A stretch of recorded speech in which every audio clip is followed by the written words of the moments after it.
মাদক পাচার বিরোধী অভিযান জোরদার করতে এবার বিশ্বের সবচেয়ে বড় বিমানবাহী রণতরী ইউএসএস জেরাল্ড আর ফোর্ডকে ল্যাটিন আমেরিকায় পাঠানোর ঘোষণা দিয়েছে পেন্টাগন।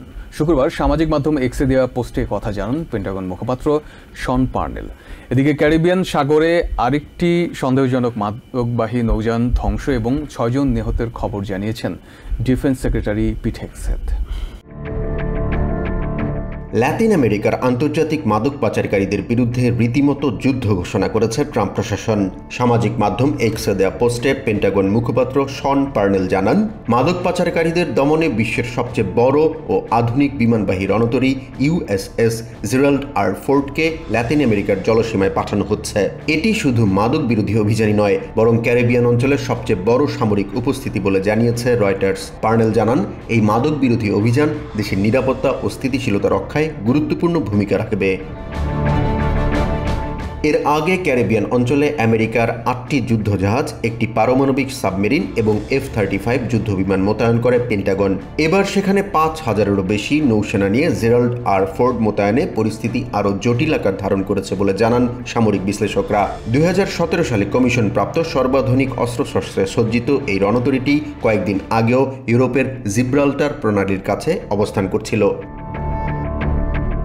আন্তর্জাতিক জলসীমায় মাদক পাচার প্রতিরোধে সেপ্টেম্বরের শুরু থেকে অন্তত ১০টি নৌ অভিযান এবং এসব অভিযানে অন্তত ৪০ জন নিহতের খবর নিশ্চিত করেছে পেন্টাগন।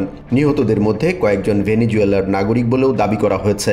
এদিকে ক্যারিবিয়ান অঞ্চলে কুখ্যাত মাদক পাচারকারী ট্রেন ডি আরাগুয়ার একটি মাদকবাহী নৌযান ধ্বংস এবং ৬ জন চোরাকারবারির মৃত্যুর খবর জানিয়েছেন ডিফেন্স সেক্রেটারি পিট হেগসেথ।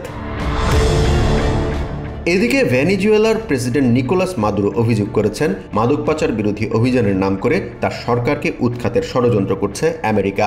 দেশটিতে আমেরিকার সরাসরি হস্তক্ষেপে সশস্ত্র আন্দোলন গড়ে উঠবে এবং দেশজুড়ে সাধারণ ধর্মঘট ঘোষণা করা হবে বলেও হুঁশিয়ার করেন তিনি। অন্যদিকে মাদক চোরাচালান ও অপরাধ চক্রের সাথে জড়িত থাকার অভিযোগে মাদুরোকে গ্রেফতারে $৫০ মিলিয়ন পুরস্কার ঘোষণা করেছে আমেরিকা। এই পরিস্থিতিতে কলম্বিয়ার সঙ্গেও ট্রাম্প প্রশাসনের সম্পর্ক টানাপোড়েনে পড়েছে। প্রেসিডেন্ট ডোনাল্ড ট্রাম্প সম্প্রতি কলম্বিয়ার প্রেসিডেন্ট গুস্তাভো পেট্রোকে অবৈধ শাসক এবং খারাপ মানুষ বলে মন্তব্য করেন, যা আপত্তিকর বলে নিন্দা জানিয়েছে দেশটির সরকার।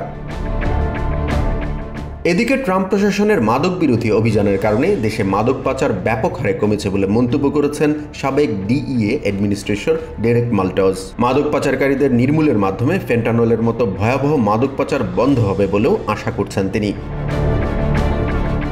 জর্জটাউন আমেরিকাস ইনস্টিটিউটের রেসিডেন্ট ফেলো জুয়ান গঞ্জালেস সিএনএনকে জানান, সাউথ আমেরিকায় বিশ্বের বৃহত্তম রণতরীর উপস্থিতি নতুন এক ভূরাজনৈতিক সংকটের ইঙ্গিত দিচ্ছে। তবে ট্রাম্পের নির্বাহী আদেশের উপর নির্ভর করা মাদক বিরোধী অভিযান কতদূর পর্যন্ত গড়ায় তা পর্যবেক্ষণ করা জরুরি বলেও জানান গঞ্জালেস।